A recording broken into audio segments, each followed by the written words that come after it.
I still remember the sound of that wine glass tipping over. Not the shatter of crystal, because it didn't break. Just the soft thud as it rolled across the white tablecloth, and the dark red liquid spreading like a wound across my wife's chest. But what I remember most isn't the stain. It's the smile. The slow, deliberate smile on my daughter-in-law's face as she watched my wife of 41 years sit there, frozen, with Merlot dripping down the front of her navy blue dress. That smile told me everything I needed to know about the woman my son had married. And in that moment, sitting at the head table of our anniversary dinner in the function room of the Mosman Rowers Club, I made a decision that would change the next 2 years of our lives. My name is Geoffrey Whitlock. I'm 63 years old, born and raised in Sydney, and for 38 years I ran a small commercial construction firm out of Chatswood. I sold the business 2 years ago after my second heart scare, and my wife Eleanor and I had been quietly enjoying retirement in our home in Lane Cove. Eleanor was 59 then, a former primary school teacher who'd spent 32 years shaping young minds at a school in Willoughby. She was the kind of woman who remembered every student's name decades after they'd graduated, who still got Christmas cards from kids who were now grandparents themselves. She didn't deserve what happened that night. No one does. The dinner was supposed to be a celebration. 41 years of marriage. We'd skipped the big party for our 40th because of my recovery. And Eleanor had quietly mentioned she'd love to do something proper this year. Just family. Our son Marcus, who was 36. His wife Brielle, who was 29. My younger sister Patricia and her husband. Eleanor's brother and his wife. And a few close friends. 22 people in total, gathered in a private room overlooking the harbor. I'd booked it 3 months in advance. Brielle had married Marcus 18 months earlier, in a wedding I had largely paid for. Despite the fact that Brielle's parents owned a string of car dealerships across the Central Coast and could have funded it 10 times over. But Brielle had insisted, with that same soft smile, that her parents preferred to keep their money for more strategic investments. And Marcus had asked, quietly, if I could help. I helped. I always helped. That's been the through line of my life as a father. When Marcus needed a deposit for his first car, I helped. When he wanted to study architecture overseas instead of joining the family business, I helped. When he came home from London at 32 with no job and a vague plan, I helped. I helped him buy a house. I helped him pay for the wedding. I helped. And I helped. And somewhere along the way, I think both my son and his wife had forgotten that helping is a choice, not an obligation. Eleanor had felt it before I did. She has that way about her. She knew, from the very first dinner where Brielle joined us, that something was off. Not about Brielle's manners, which were impeccable, or her appearance, which was always polished. It was the way she looked at Eleanor. Like Eleanor was an obstacle. Like Eleanor was furniture that hadn't been moved out yet. Eleanor mentioned it to me once, quietly, in the kitchen after they'd left. "Jeff," she said, drying a wine glass with a tea towel, "that girl doesn't see me. She looks right through me." I told her she was being sensitive. I told her Brielle was just shy. I told her a lot of things I now wish I'd never said. The night of the anniversary dinner, Eleanor wore a navy blue silk dress she'd bought specifically for the occasion. She'd taken her sister shopping for it 3 weeks earlier. And when she'd shown it to me at home, twirling once in our bedroom, she'd looked at me with the same nervous excitement she'd had on our first proper date in 1985. I told her she looked beautiful. I meant it. She did. We arrived at the club at 7. The function room had floor-to-ceiling windows facing the water, and the tables were set with white linen and small arrangements of native flowers. Eleanor had asked for waratahs because they reminded her of her late mother.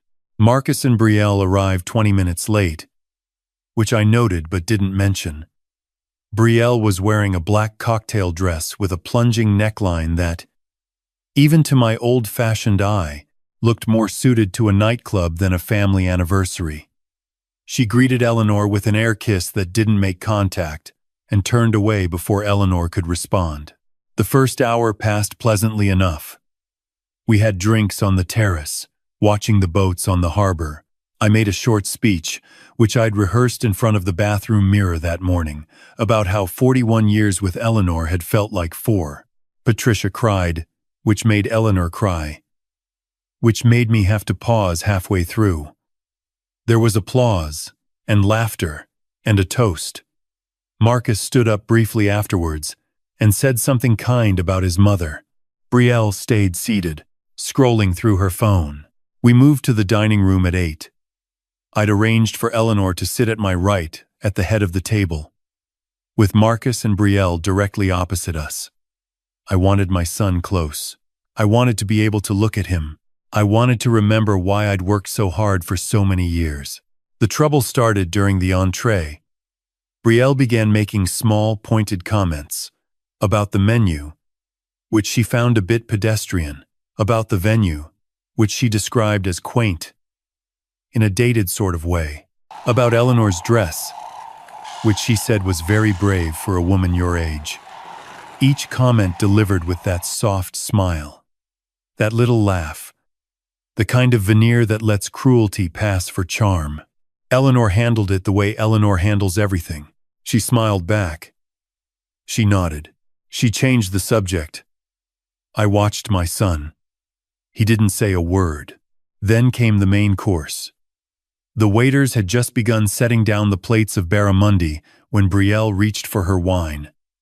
Her elbow knocked her glass, a full glass of red, and it tipped sideways. But here is the thing. Here is what I saw, and what no one else saw, because I was watching her face. She didn't react the way you react when you accidentally spill something. There was no flinch. No reflexive grab for the glass. She simply watched it tip, and she watched the wine pour out, and she watched it run across the table and down into Eleanor's lap and across the front of Eleanor's beautiful new navy dress. And then she laughed. Eleanor stood up. Slowly. The wine had soaked through the silk to the skin underneath. I was already moving, already on my feet, my serviette in my hand, dabbing at her dress, my voice low, asking if she was all right. Eleanor was holding her breath. I could see it. She was trying so hard not to cry in front of these people, and then Brielle said it. Loud enough for the whole table to hear. Loud enough for the conversation around us to stop. She looked at Eleanor, and she said, "Oh, don't be so dramatic. It's just a dress. Honestly, at your age, you should be used to looking like that anyway." The room went silent. Patricia gasped audibly. Eleanor's brother, a quiet man named Douglas, who'd never raised his voice in his life, stood up halfway out of his chair and then sat back down. Marcus, my son, my only son, looked at his plate. I'll tell you what I wanted to do. I wanted to grab that woman by the arm and walk her out of the function room. I wanted to throw her wine in her face. I wanted to tell her, in front of every person in that room, exactly what kind of person she was.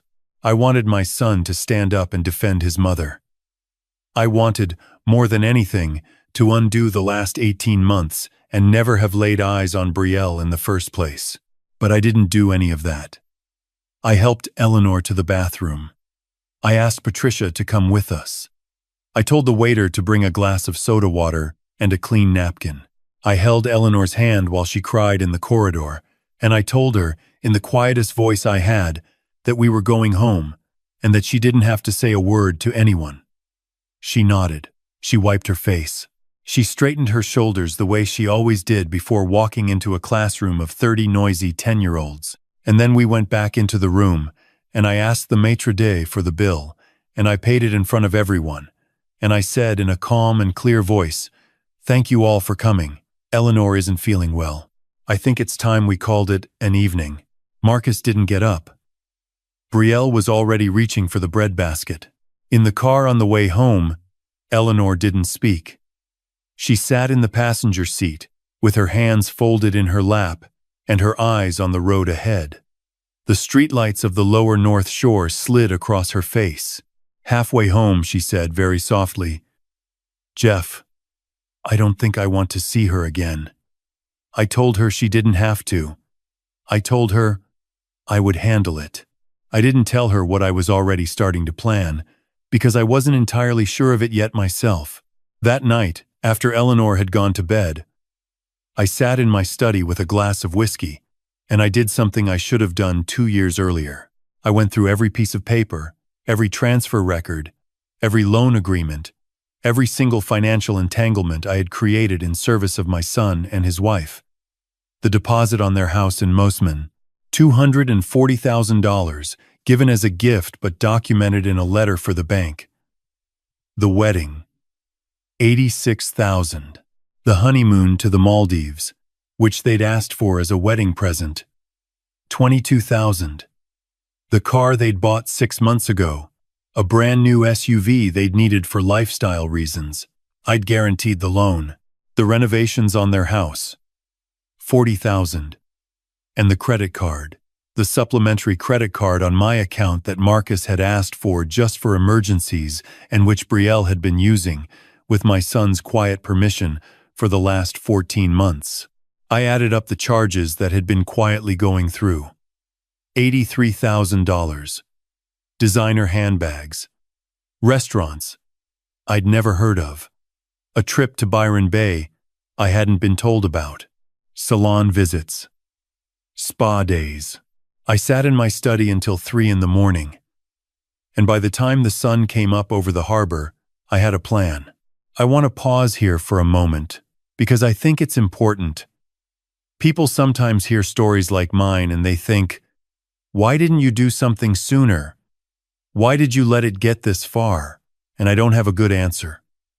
Except to say this: when you love your child, you make 1,000 small concessions, and you tell yourself each one is the last.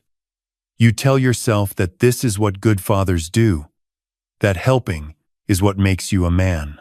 And by the time you realize that the helping has stopped being help and started being something else, you're so deep in it that pulling out feels like cruelty. It isn't. I want to say that clearly to anyone listening. Pulling back from a child who has stopped seeing you as a person and started seeing you as a resource is not cruelty. It is love. It might be the last real act of love you have left to give. The next morning, I drove to my solicitor's office in North Sydney without telling Eleanor where I was going. His name was Howard. He'd been my solicitor for nearly 30 years, and he'd seen me through 3 property deals, the sale of the company, and the writing of 2 wills. I told him everything. He listened without interrupting. When I was finished, he asked me one question. He said, "Jeff, are you sure?" And I said yes. And I meant it. The first thing we did was cancel the supplementary credit card. Not in anger, not with a phone call full of accusations, just a quiet administrative action through the bank. The card stopped working. The second thing we did was rewrite my will. Marcus had been the sole beneficiary of my estate, with provisions for Eleanor, of course. But everything beyond her was set to flow to him. I changed it. I redirected the bulk of my estate into a trust that would benefit Eleanor for her lifetime, and after her, would split between Patricia's 2 daughters, my nieces, who had always been good to us. Marcus would receive a small fixed sum, enough to acknowledge him, not enough to live on. The third thing we did was begin the process of formally documenting the gift of the house deposit as a loan, with interest, backdated to the date of the original transfer. Howard explained this could be done because I had original correspondence in which Marcus had used the word loan. He had. I'd kept the email. I keep all my emails. I didn't do any of this in anger. I want to be clear about that. I did it the way I'd run my business for 38 years. With paperwork. With witnesses. With a quiet sense that the time for emotion had passed and the time for accuracy had arrived. For the next 6 weeks, I said nothing. Eleanor and I went on as though nothing had happened. We had our morning walks along the river. We had our Sunday lunches with Patricia. We didn't see Marcus. He didn't call. Brielle, of course, didn't call either. The first sign that something had shifted came about 3 weeks in, when Marcus rang to ask if there was a problem with the credit card. I told him calmly that I'd canceled it because I was simplifying my finances. He said, "Oh," a long pause. Then, "Right. No worries." He didn't ask why. He didn't ask if everything was all right. He didn't ask about his mother. The second sign came a month later. Marcus called again, this time more urgently, to say that there'd been some confusion with the bank about their mortgage. I asked what kind of confusion. He said the bank had sent a letter mentioning that the original deposit was being reclassified as a loan, and that this would affect their loan-to-value ratio, and could I please give them a call. I told him I'd think about it. I didn't call back. The third sign came in person. On a Saturday morning, about 8 weeks after the dinner, Marcus turned up at our front door. Alone. He'd lost weight. He looked tired. Eleanor saw him through the front window first, and her face did something complicated. She didn't go to the door. She let me answer. I let him in. I made him a cup of tea. We sat in the living room, and he didn't say anything for a long time. Then he said, "Dad, what's going on?" And I looked at my son, and I felt the old familiar pull, the one that had cost me so much money and so much dignity over the years. The pull that said, "It's your son. Help him." But I also looked at his mother, who was sitting in the kitchen pretending to read the paper, and I thought about her face on the night of the dinner, and the way she'd held her breath so she wouldn't cry. And I thought about all the small comments his wife had made over the past 18 months, and the way he'd stayed silent through every one of them. So I told him. Quietly, without raising my voice, without crying, without throwing anything in his face, I told him that his wife had humiliated his mother in front of 22 people and that he'd watched it happen and said nothing. I told him that I had been propping up their lifestyle for nearly 2 years, and that I'd come to understand that I wasn't helping him be a man. I was helping him stay a boy. I told him that I loved him, that I would always love him, but that I couldn't keep being the bottomless well he and his wife came to whenever they wanted something. I told him the credit card was gone, the deposit was now a loan, and would need to be repaid on a schedule we could discuss. The will had been changed, and from this point forward, anything between us would be a matter of relationship, not of money. He sat there for a long time. Then he said, "Did Mum put you up to this?" And I knew, in that moment, that he still didn't understand, that somewhere in his mind, his mother was still the obstacle, the inconvenience, the woman who had spilled wine on his wife's evening. I told him no. His mother didn't know any of it yet. This was my decision. This was a father's decision. He left without finishing his tea. The next 4 months were the hardest of our marriage, and I don't say that lightly. Eleanor cried, sometimes for hours at a time, not because she regretted what I'd done, but because grieving a living son is its own particular kind of pain. We spoke to a counselor in Crow's Nest. We took a long drive up to the Hunter Valley and stayed in a small cottage and didn't talk about Marcus for 3 days. We started a slow, deliberate process of reclaiming our lives. Brielle, I learned later, had moved out of the Mosman house within 6 weeks of the wedding loan reclassification. Marcus rang me, briefly, to tell me. He said it as though he expected me to be sad on his behalf. I said I was sorry he was hurting. I didn't offer him money. I didn't offer him a place to stay. I told him he could come for dinner, with his mother and me, anytime he wanted, and that the only condition was that he came as our son and not as a man with a list. He came, eventually. About 14 months after the dinner, he sat at our kitchen table, much thinner, much older around the eyes, and he apologized to his mother. He cried. So did she. So did I. Eventually, though I tried to hide it, he didn't ask for anything. He didn't ask for the will to be changed back. He didn't ask about the loan, which he'd been quietly paying down each month from his own salary. He just said he was sorry. He said he should have stood up that night. He said he'd been a coward. And worse, he'd been a man who'd let his mother be humiliated and his father be used. And he was ashamed. Eleanor forgave him. Of course she did. She's Eleanor. I forgave him too, but more slowly, the way you forgive someone whose lesson has been long and expensive and might still not be finished. We see Marcus regularly now. He came to dinner last Sunday. He started his own small architectural practice in Crow's Nest, and he's making it work, slowly, on his own terms. As for Brielle, I never saw her again after that night at the Mosman Rowers Club. I'm told by Patricia, who hears things, that she remarried within a year, to a man 20 years older than her, with significant property holdings on the Gold Coast. I wish her no ill. I wish her nothing at all, which is, I think, the cleanest kind of finality a person can offer. I want to say something now.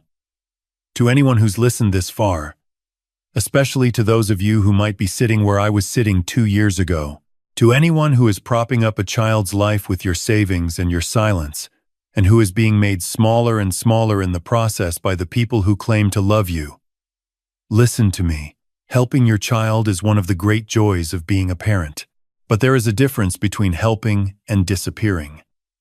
When you start to disappear, when your wife's dignity becomes a small price to pay for keeping the peace, when your name appears on every loan and your face appears at no celebrations, that is not a family. That is a transaction. And transactions can be ended. The hardest thing I ever did was let my son fail. The second hardest thing was telling him, in plain words, that I loved him too much to keep paying for him to disrespect us. The easiest thing, in the end, was holding my wife's hand in the kitchen on a Sunday afternoon, when the windows were open and the magpies were carrying on outside, and knowing that we had walked out of that function room together, and that we had walked back into our lives together, and that what we had built across 41 years was still ours, and was still standing, and could not be spilled by anyone else's hand. Take care of the people who took care of you. Notice the small cruelties before they become large ones. And remember, it is never too late to choose your dignity. Not at 63. Not at 83. Not ever. Thank you for listening to my story. If something in it found you tonight, sitting wherever you're sitting, I hope you'll take from it the only lesson I have to give. The people who love you do not laugh when you fall, and the people who laugh when you fall were never really yours to begin with.